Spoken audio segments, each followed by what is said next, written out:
Hi my friends, how are you? I hope everybody is fine. My name is Daniel Villarino. Welcome to my YouTube channel. In the past two videos I made a couple of threaded glue blocks which had the characteristic of having a thread that fit perfectly well on the spindle of my lathe. While doing that, although I did those with a tap, I sort of recall that it was a long time since I did a project in which I threaded a thread using the thread chasers. Recently I saw a video from Adam Luna that was uploaded in the Rocky Mountains Woodturners page, in which he made a presentation on how to make a threaded box. One of the things that Adam said in that video, which I think is really important, is that not every single wood is good for thread chasing.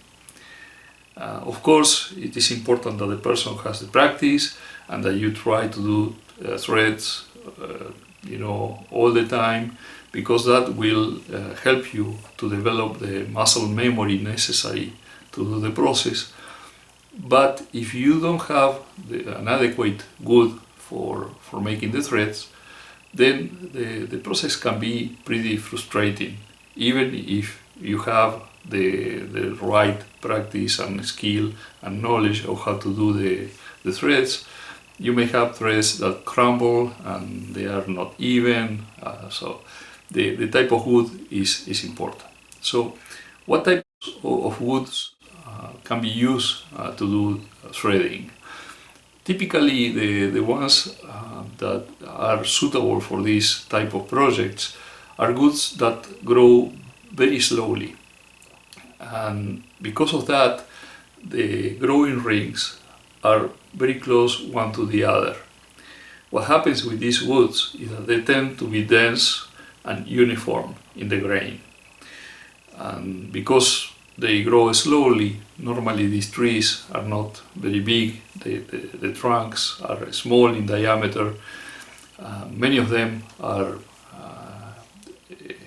species that are protected and cannot be cut. They only use the pieces that have fallen to the floor because of storm or damage, so it's difficult to find them. The most known one, and probably the king of the woods for thread chasing, is the boxwood. The Latin name is Buxus sempervirens. I will put a list in the description with the Latin names. And then another one is Lignum vitae. It's known as Guayacan. It grows in the Caribbean. There is an Argentinian Lignum vitae, which is from a different species, but the characteristics are similar to the Lignum vitae from the Caribbean, and is also suitable for threading. The African blackwood is another one. It's from the family of the Dalbergia, the Granadillo, and those type of woods. The ebony, of course, kingswood, and many different types of rosewoods. But because these are normally pieces that are from exotic woods and they don't grow in big trunks or anything like that, it's difficult to find them, and when you find them they are kind of expensive. So how do you practice if you don't have a suitable material to do the threading? Well, there are some alternatives, and of course plastics and epoxy blocks and blanks are one of those.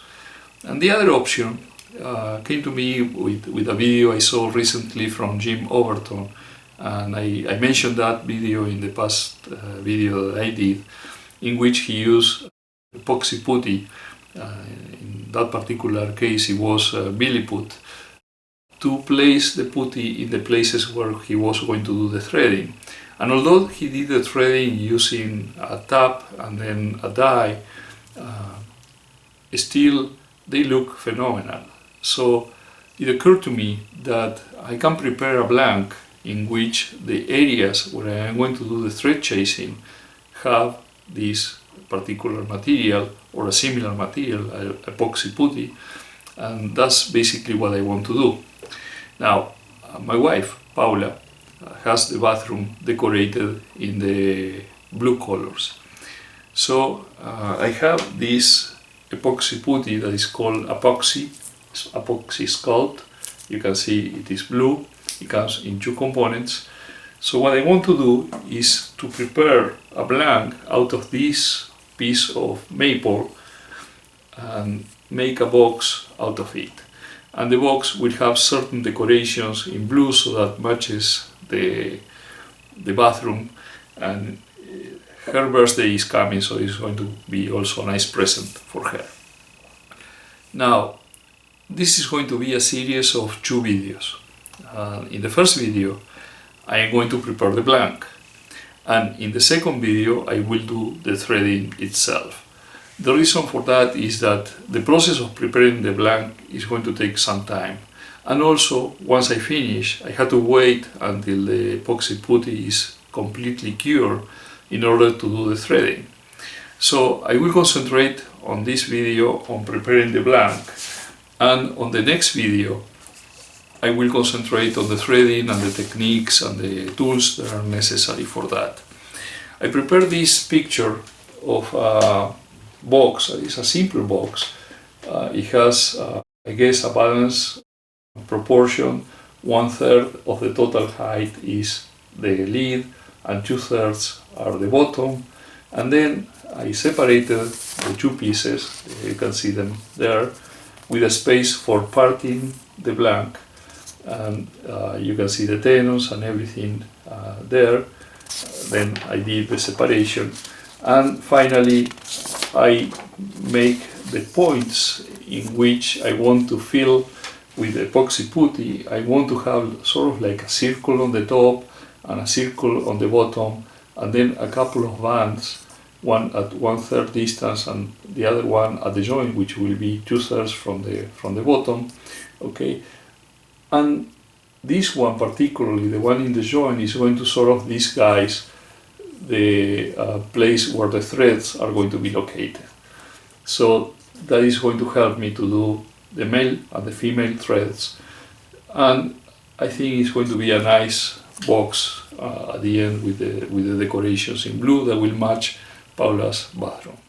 I also made in this page, I put there the measures. They are in inches to have an idea what I have to do, and sort of the different steps. They are in Spanish here, but I am going to mention them during the video so that I know exactly what is the order of the things I have to do. For example, I realized that before parting this, it will be convenient for me to make this perforation here, then turn it around and make this perforation here while I have the support of the 2 tenons, and then part that off. I also realized that when you are doing threading, for example, sometimes it's important to cut a little piece of the threading for a couple of reasons. One of them is to try to match the grain of the piece of wood. The other one is so that the thread is going to start very crisp and nice on a place. So I had to leave a little more space here on this area, so that at the end this band is going to be 1/2 inch, and this band is also be 1/2 inch or as close as possible to that. And when I did the diagram, I didn't consider that, so I had to leave a little more space there, but we will see that during the video. So that's today's project, the preparation of this particular blank. I hope you enjoy it. Let's get to work. The maple blank has a square section of 3 inches each side. The final diameter of the box will be 2.5 inches. So to draw it up, I will try not to waste too much material. In length, I have more than I need. Let's always use protection against the dust, against anything that the lathe can shoot towards our face, and against the loud noise. Another security measure: only move the tool rest when the lathe is not moving. And let's make sure by rotating by hand that no part of the piece will touch the tool rest.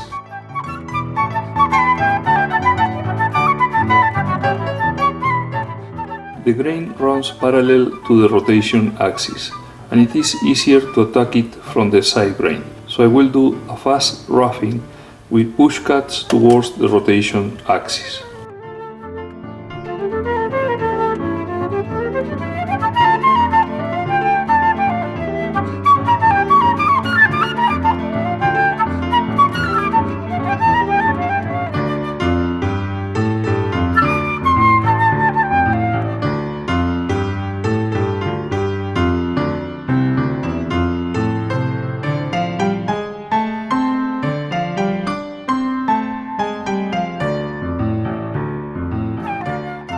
My left hand thumb anchors the gouge so that it will not skid towards the left, and also helps in pushing the cutting edge towards the inside of the cut.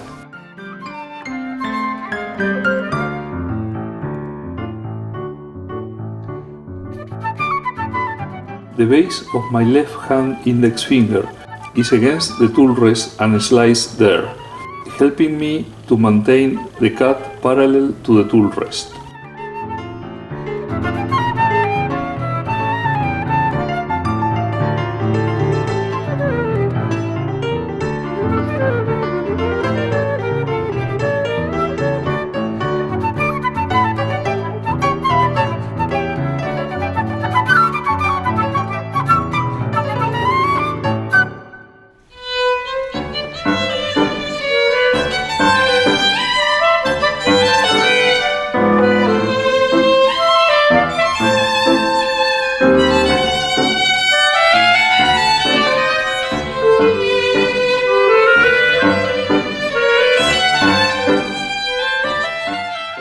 After squaring each end with the parting tool, I use the skew chisel to make a tenon on each side.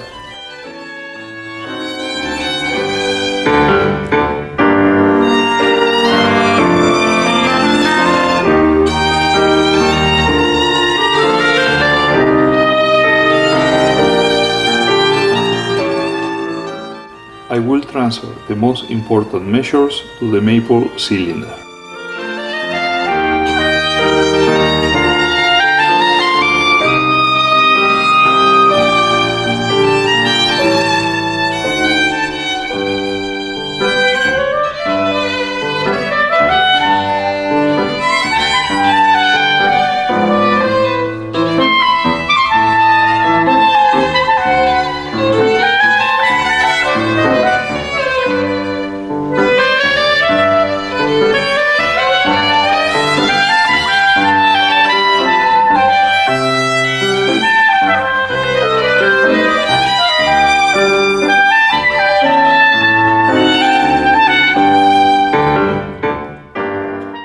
The parts I am marking now are eventually waste.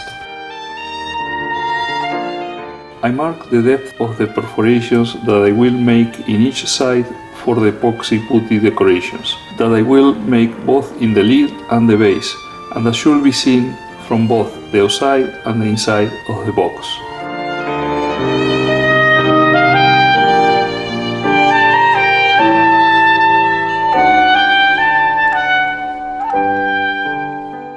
At the center of each end normally remains a small knob. If it is too long, it is better to remove it with a chisel, so that it will not hinder the placement of the tenon in the chuck.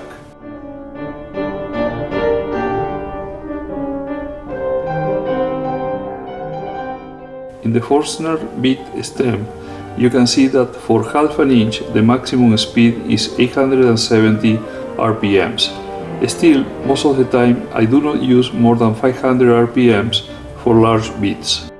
With the caliper I measure the depth of the perforation and then I make a mark on the bit with that measure.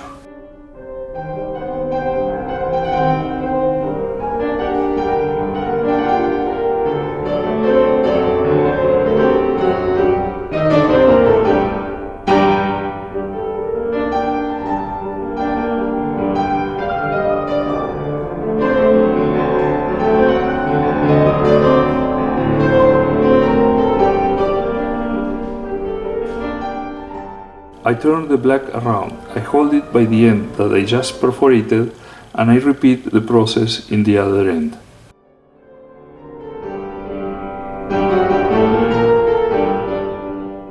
The black band marks the place for parting off the piece for the base from the piece for the lid.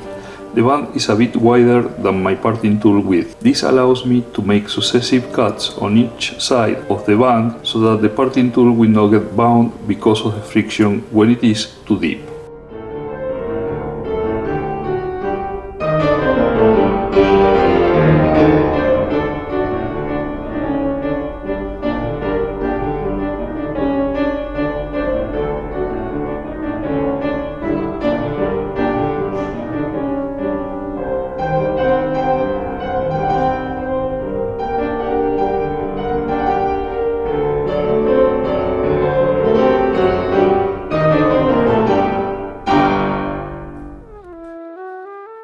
When I transfer measures with the caliper this way, I make sure that the tool rest is placed at a height that leaves the points of the caliper as close as possible to the line that goes through the blank center. Also, only the point in the left is touching the wood.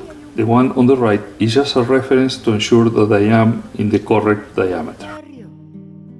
Y curda ya de recuerdos, como volcando un veneno. Esto se le oyó acusar. Vieja calle de mi barrio. The parting tool is sharp, but I hone the edge with a diamond card. The movement of the edge and the card is in such a way that creates a burr. This burr is effectively what makes the cut. Que se rompió en un abrazo que le diera la verdad. Aprendí todo lo malo, aprendí todo lo bueno. Sé del beso que se compra, sé del beso que se da, del amigo que es amigo siempre y cuando le convenga. Y sé que con mucha plata uno vale mucho más. Aprendí que en esta vida hay que llorar si otros lloran. Y si la murga se ríe, uno se debe reír, no pensar ni equivocado. ¿Para qué si igual se vive? Y además corres el riesgo que te bauticen Gil. Because of what I explained before, this first cut of the step has to have a depth a bit larger of 1/4 of an inch, so I will make it of about 3/8 of an inch. How nice when the tool cuts well. It is a pleasure to watch those shavings. La experiencia fue mi amante, el desengaño mi amigo, toda carta tiene contra y toda... The deepest and widest part of the step cut has a measure a bit more of half an inch. I did it 5/8 of an inch. This will allow me to work in the female threads and at the same time to leave an external decoration with the blue epoxy. Me vieran pasar de brazo con quien no debo pasar. When I fill the decoration hole that I did on the tenon side, I do not want an air bubble to get trapped when I push in the epoxy, so I will make a small relief hole on this side. Siempre y cuando le convenga, y sé que con mucha plata uno vale mucho más. Aprendí que en esta vida hay que llorar si otros lloran, y si la murga se ríe, uno se debe reír, no pensar ni equivocado. ¿Para qué si igual se vive? Y además corres el riesgo que te bautice. I have measured and transferred the measures for the recess in the base blank, where later I will make the male threads.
I already made the cut with the parting tool for the blue epoxy decoration band in the base, and now with the help of the same parting tool and sandpaper I will sand the walls of those cuts so the line that will form the separation of the wood and the epoxy will be crisp and well defined.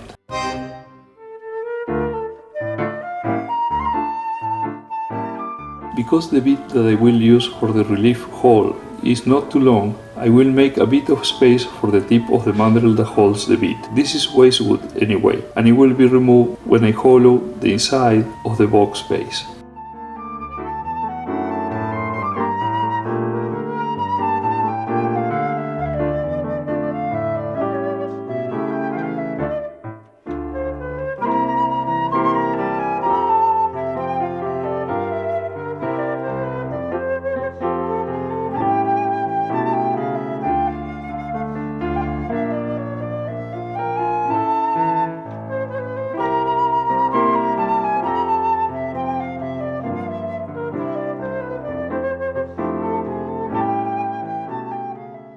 I need to fill up with blue epoxy putty the decoration hole for the base, for the decoration ring and for the recess where the male thread will be made.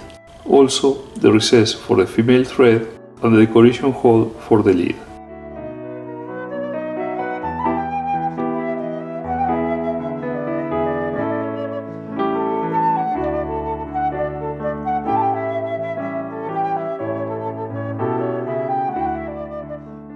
This epoxy putty is mixed in equal parts in white.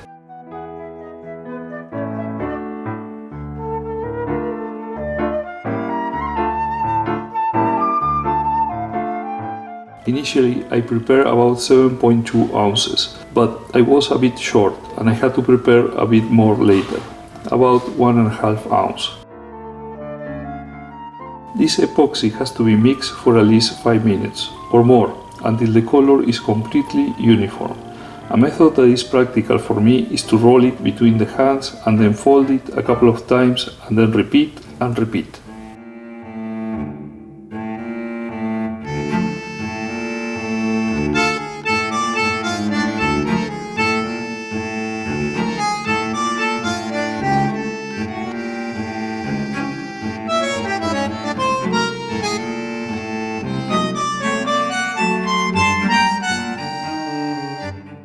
To fill in the spaces, we need to press the putty well towards the inside, and then to push it, and to push it, and then to push it even more.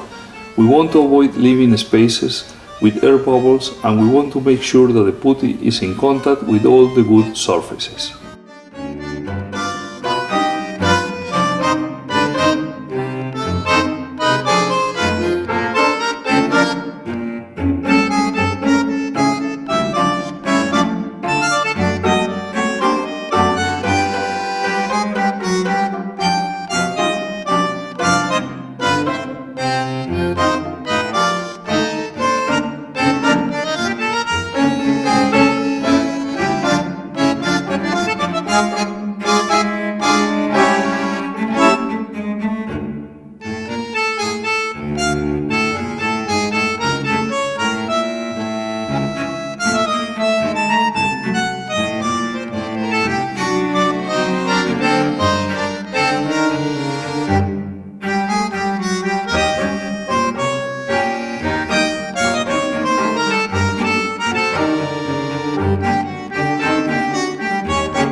Once we are satisfied that the epoxy filled all the voids, we have to leave it cure for at least 24 hours.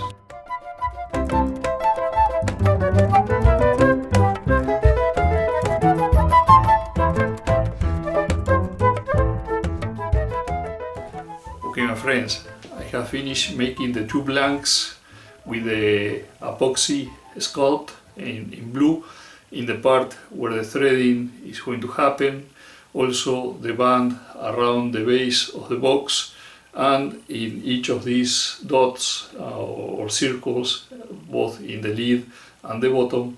And let's see what happens with that, because in this one, because it was much deeper, it was a little difficult to press the epoxy inside, although I made these holes in the center so that the air will escape, but I don't know if I was able to reach the bottom. If I didn't, I will do the circle on this side, see how far I reach it, and perhaps put a little more of milliput in this side. But right now what I have to do is let this to cure. It will take, I will say, 24 hours to be completely hard, and then it's going to be ready to continue making the box. Now, if you allow me, I'm going to put at the end of the video some pictures that were sent by the subscribers of the channel. Tomás from Bahía Blanca, province of Buenos Aires, Argentina, made this cup bowl in what seems to be anchico wood and used his new tools. Congratulations, Tomás, very nice work. And Cristóbal from Patagones in Argentina made these beautiful pens in several different woods, including guayubirá, piquilín, walnut, almond and chañar.